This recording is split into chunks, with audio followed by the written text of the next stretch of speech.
একজনের লক্ষ্মী ভান্ডারে টাকা ঢুকছে অন্যের অ্যাকাউন্টে। 1 বছর 2 বছর নয়, টানা 4 বছর ধরে এমনটা ঘটছে। পশ্চিম মেদিনীপুরের চন্দ্রকোনা একেবারে শোরগোল পড়ে গিয়েছে। ক্ষুব্ধ পরিবার, ব্লক প্রশাসনের বিরুদ্ধে ক্ষোভ উগরে দিয়েছেন তারা। কেন এটা হচ্ছে? ইচ্ছাকৃত নাকি নাম বিভ্রাট? শেক্সপিয়ার বলেছিলেন, নামে কি যায় আসে, কিন্তু নামের যে কি মাহাত্ম্য তা হাড়ে হাড়ে টের পাচ্ছেন চন্দ্রকোনার সাবানা খাতুন।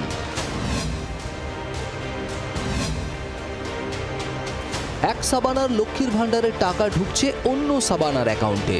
4 বছর ধরে এমনই কাণ্ড ঘটলেও সামনে এসেছে কিছুদিন আগে। চন্দ্রকোনা মনোহরপুর 1 নম্বর গ্রাম পঞ্চায়েতের বেড়াবেড়িয়া গ্রামের বাসিন্দা সাবানা খাতুনের অভিযোগ, 2021 সালে দুয়ারে সরকার ক্যাম্পে লক্ষ্মীর ভান্ডারের আবেদন করেন, কিন্তু ব্যাংক অ্যাকাউন্টে লক্ষ্মীর ভান্ডারের টাকা ঢোকেনি। এরপর প্রতি বছর আবেদন করলেও অ্যাকাউন্টে টাকা আসেনি। সম্প্রতি বিডিও অফিসে গিয়ে জানতে পারেন, প্রথম বছরই তার লক্ষ্মীর ভান্ডারের অ্যাকাউন্ট হয়ে গিয়েছে। তাহলে টাকা যাচ্ছে কোথায়?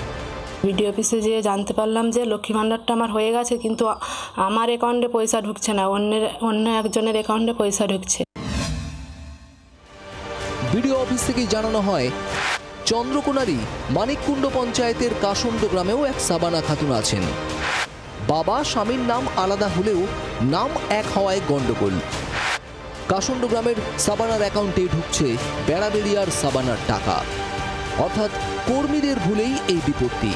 বিডিও অফিস থেকে কাশন্ড গ্রামের সাবানাকে ডেকে আনতে বলা হয়।